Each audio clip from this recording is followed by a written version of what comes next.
Vietnam 2018, Part 14, Hoi An and Hue. The following day started with rain, but as we were not in a hurry, we allowed ourselves idle breakfast, sitting on the lovely terrace of our hotel in Hoi An. Just like the previous morning, we also had different Vietnamese specialties on offer.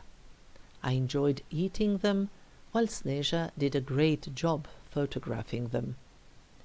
Still, the weather calmed down, and we walked to the center of Hoi An again, with the plan to visit 2 more places for which we had those coupons. First, we went to a private house where there is in fact the Tran family chapel, and it was not crowded at all, which made it rather interesting.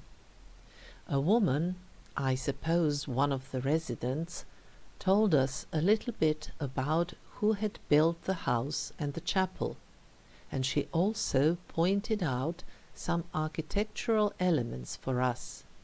The Chinese influence could be seen in the vaulted ceiling, shaped up in such a way as to resemble a turtle back.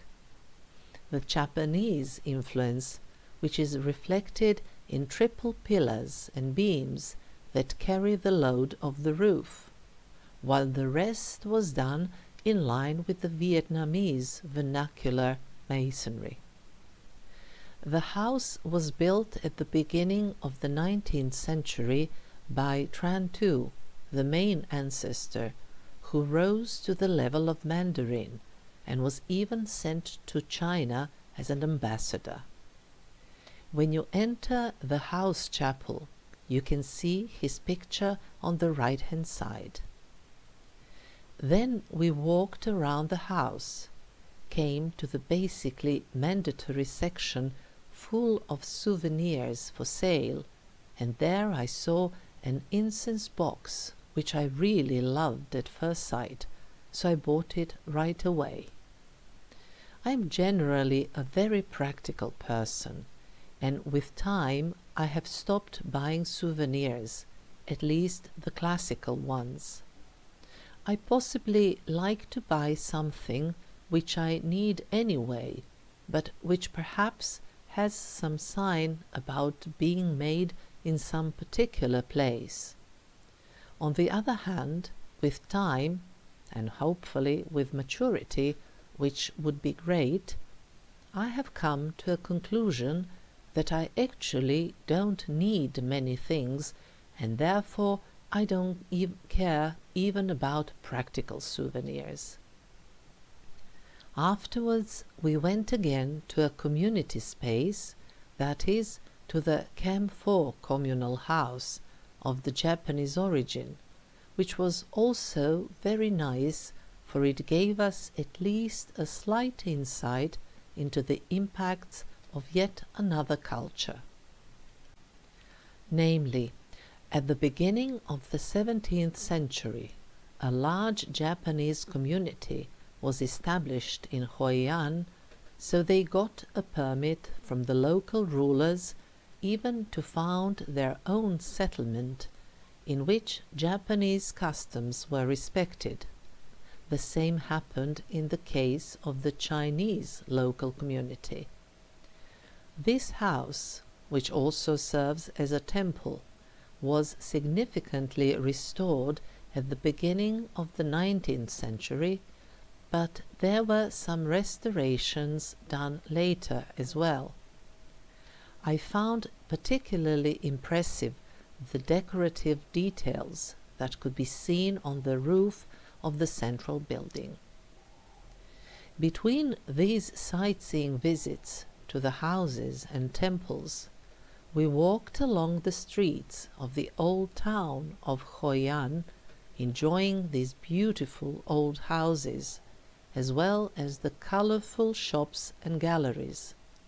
Needless to say, we ended our sightseeing by going to the central market, where we had a great meal again. After the excellent meal, we returned slowly to the hotel, had some rest in the beautiful garden, and then packed up in a taxi we had arranged through the hotel to go north via the mountain that divides the country into two climate zones in order to return to Hue. When I was making the travel plan, this did make some sense. Now, on the spot, it made no sense at all, but we already had some reservations, so we stuck to the plan. It cannot all be perfect. On the other hand, we decided on this private transportation because we had concluded that it would suit us better in order not to waste too much time running after coaches.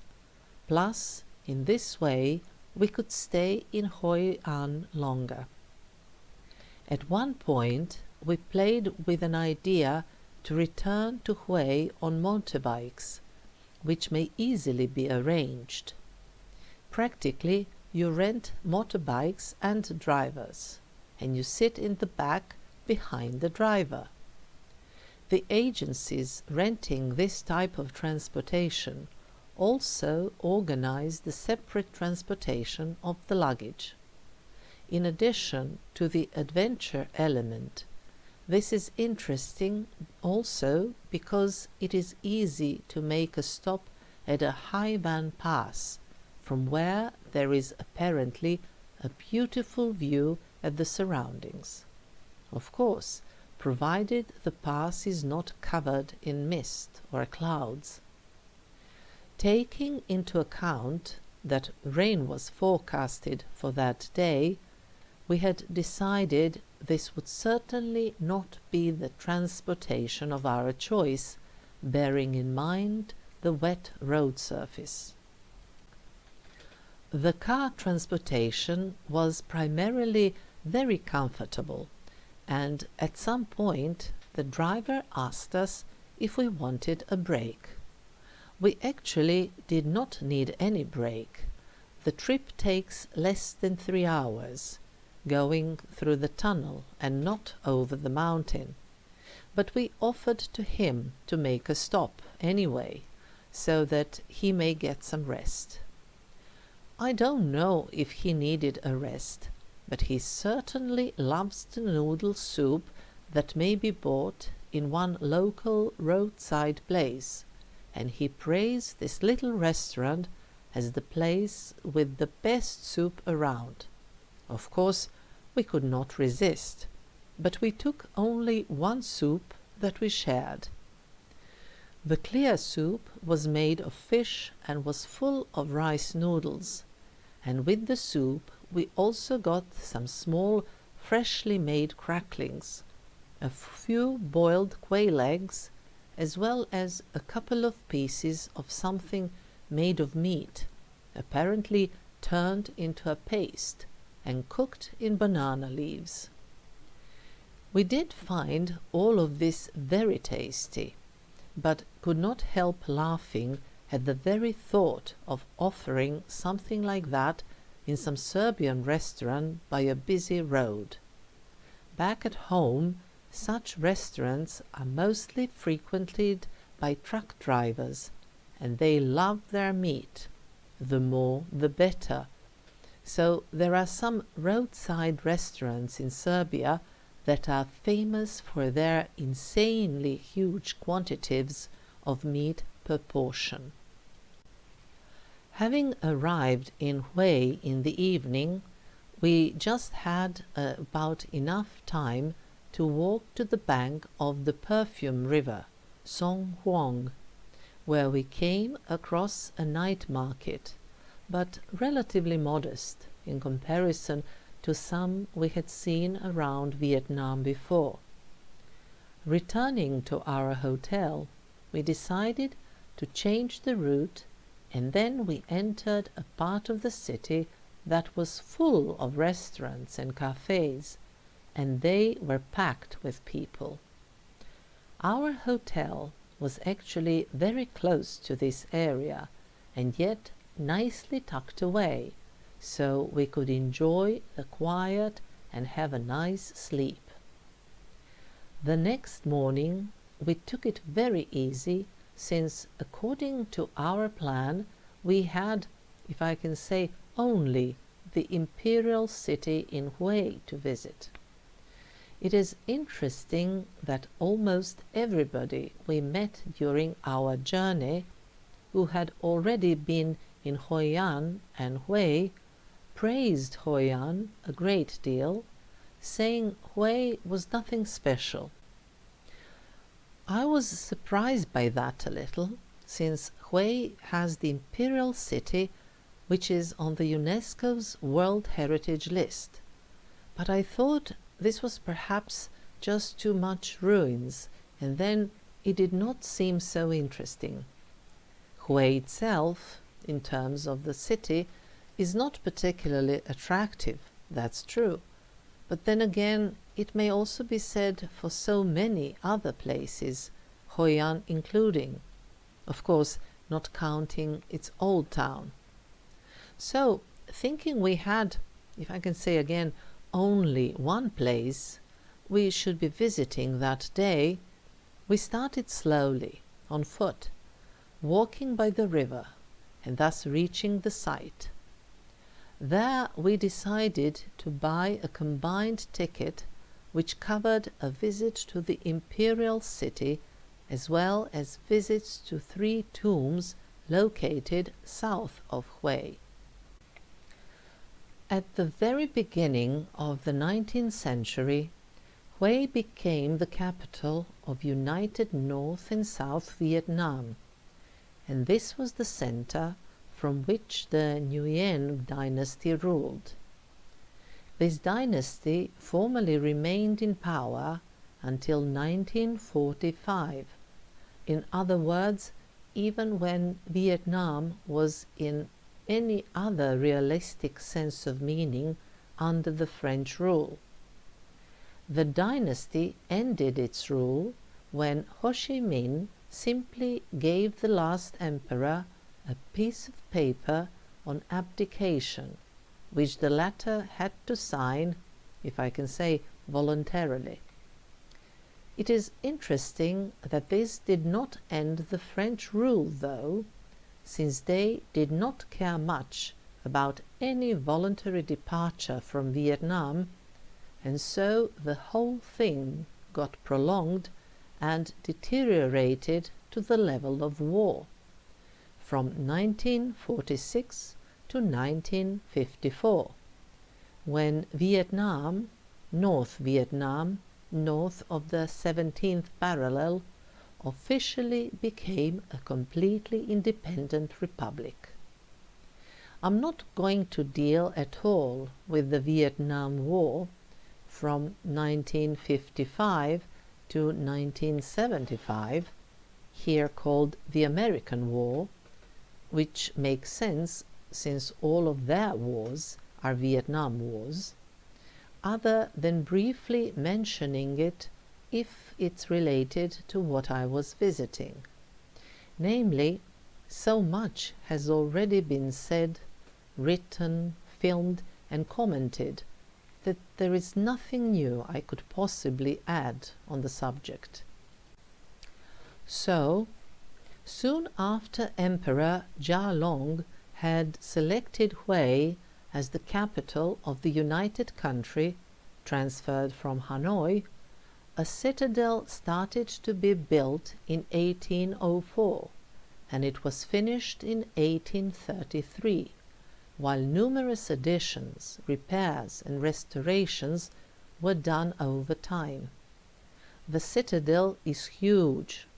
It is surrounded by ramparts in the shape of a square, each side of which is 10 kilometers long, while the walls are 2 meters thick.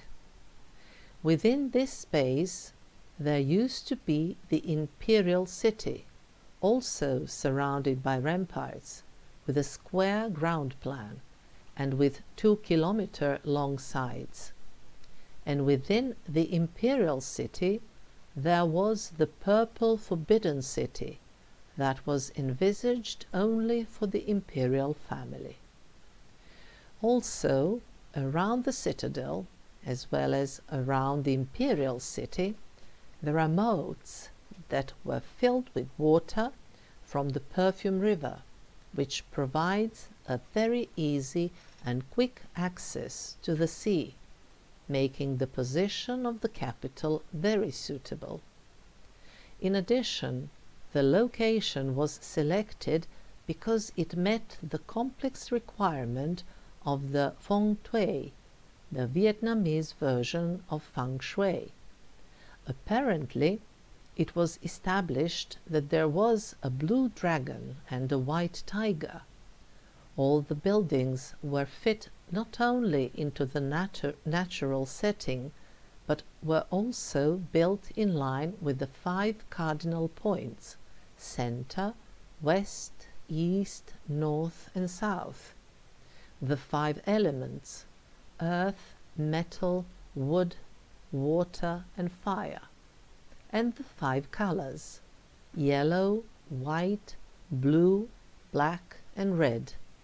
And yet none of this realistically helped them.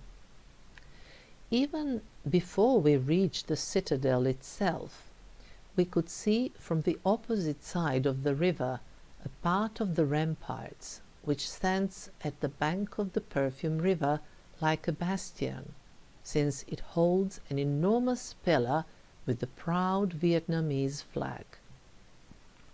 Having bought the tickets, and practically we were already within the citadel, where nowadays there are numerous streets with rushing cars, as well as a large number of houses, we approached the Ngom Mon Gate, which constitutes an entrance into the imperial city.